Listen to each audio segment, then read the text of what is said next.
कथा सुनाई है पार्वती को। अब 5 बार समाधान किया है कि वही राम है जो अयोध्या में जन्म लिए, वही राम है जो दशरथ जी के यहाँ जन्म लिए, वही राम है जो कौशल्या की गोद में खेल रहे हैं, वही मेरे भगवान है। 5 जगह। तो पार्वती जी ने कहा सरकार अब तो मैं मान गई कि वही राम है, लेकिन और आगे के अवतार की कथा हम सुनना चाहती हैं। तो भगवान शंकर ने कहा कि पार्वती भगवान के जन्म के लिए तमाम हेतु हैं, तमाम कारण हैं, उसमें एक जन्म की एक कारण मैं आपको बखान करता हूं। भगवान के सनक सनंदन सनातन सनत कुमार एक बार बैकुंठ गए। तो बैकुंठ में 2 द्वारपाल थे। उन द्वारपालों ने इनको सनकादियों को रोक दिया। सनकादियों ने श्राप दे दिया कि जाओ, तुम्हारी ये भेद बुद्धि होकर के इसलिए तुम राक्षस हो जाओगे। तो वही दोनों भाई आकर के रावण और कुंभकर्ण बने।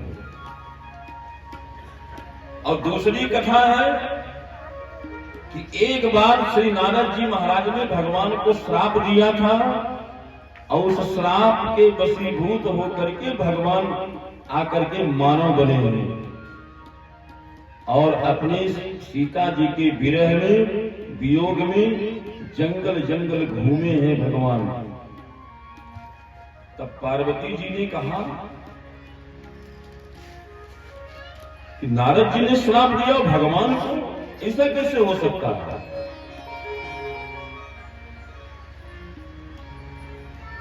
नारद श्राप दीन है एक बार,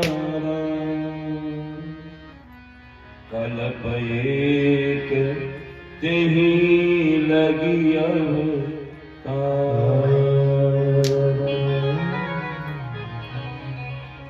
तो कारण कवन श्राप मुनि दीना, कारण कवन श्राप मुनि दीना, कारण कवन श्राप मुनि दीना।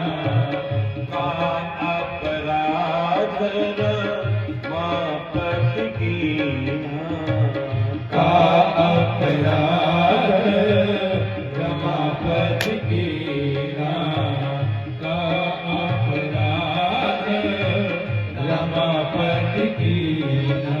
पार्वती जी ने कहा कि हे प्रभु, हे मेरे स्वामी, मैं इस प्रसंग को जरूर सुनना चाहूंगी कि भगवान का क्या अपराध था जो नारद ने भगवान को श्राप दे दिया। यह प्रसंग मोहि कहु पुरारी, मुनि मन मोह आचरज भारी। तो कहु राम गुण गाथ भरद्वाज सादर सुनहु। श्री जागृत जी ने कहा कि हे भरद्वाज जी, इसको सादर। मैंने 4 घाट बताया था। इस राम कथा कहने वाले मानस में 4 घाट है। मानस एक मानसरोवर है, इसके 4 घाट हैं। एक घाट पर कथा बैठ करके श्री इलाहाबाद का जो घाट है, इस घाट पर बैठे हुए हैं जागबलिक जी, कथा कह रहे हैं, भरद्वाज जी सुन रहे हैं, सारे ऋषि लोग सुन रहे हैं। आप इलाहाबाद प्रयाग की धरती पर। और एक कथा हो रही है नीलगिरी पर्वत पर, जहां काकभुसुंडी जी कह रहे हैं और गरुड़ जी सुन रहे हैं। अब एक कथा हो रही है, भगवान शंकर कह रहे हैं, माता पार्वती सुन रही है। एक घाट, 3 घाट हो गया। और चौथा घाट पर श्री तुलसीदास जी महाराज कह रहे हैं, सभी संत जन सुन रहे हैं। ये 4 घाट है रामचरितमानस के, और चारों घाटों पर एक कथा चल रही है श्री राम का। श्री राम तो प्रयाग के घाट पर जागबली जी ने कहा कि हे भरद्वाज सुनो, और उधर भगवान शिव ने कहा पार्वती से कि सुनो कि नारद ने श्राप कैसे दिया। रमापति ने, भगवान ने क्या गलती किया कि श्राप मिला उनको। तो कहा सुनो, एक बार की बात है, श्री नारद जी महाराज तपस्या कर रहे थे गुफा में बैठकर, बड़ी भीषण तपस्या थी उनकी। इंद्र ने सोचा कि पता नहीं किस लिए तपस्या कर रहे हैं, तो इंद्र ने तपस्या भंग करने के लिए कामदेव को भेजा हुआ। सियाराम, अब कामदेव को जब भेजा तो सारे कामदेव ने अपना सारा आडंबर फैलाया उस गुफा के सामने,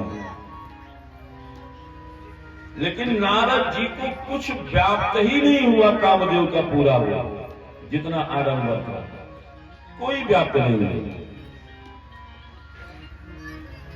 रंभादिक सुर नार नवीना सकल असम सर कला प्रवीणा, तो भयउन नारद मन कछु रोषा, कई प्रिय बचन काम करितो सान। इसके बाद कामदेव वहां से चला गया।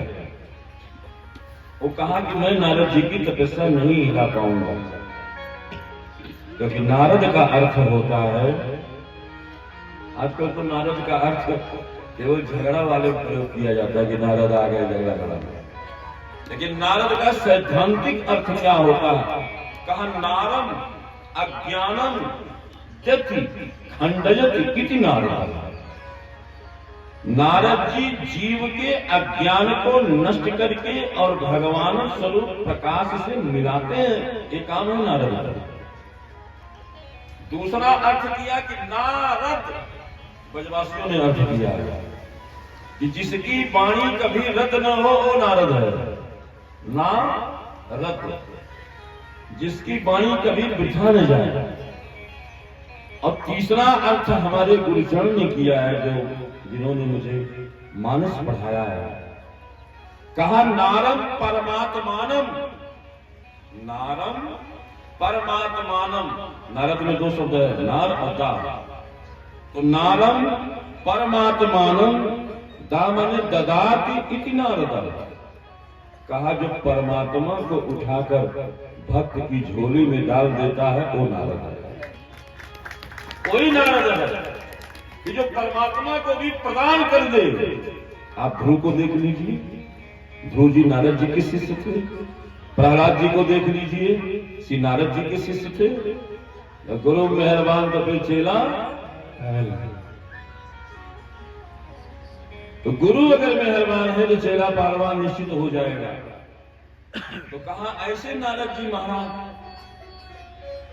और दिनों रात श्रीमन नारायण नारायण कहते ही रहते। भागवत काल में लिखा है, भागवत में प्रथम स्कंद में, कि नारद जी की जो वीणा है उसका नाम है देवदत्त। देवदत्त नाम की वीणा थी। देवदत्तम इमाम वीणा स्वरमूर्छयित्वा तत् तद्गायनम्। देवदत्त नामक वीणा पर जब भगवान नारायण नारायण का स्वर छेड़ते हैं तो उससे पूरी दुनिया महाराज भक्तिमय हो जाती है भगवान की।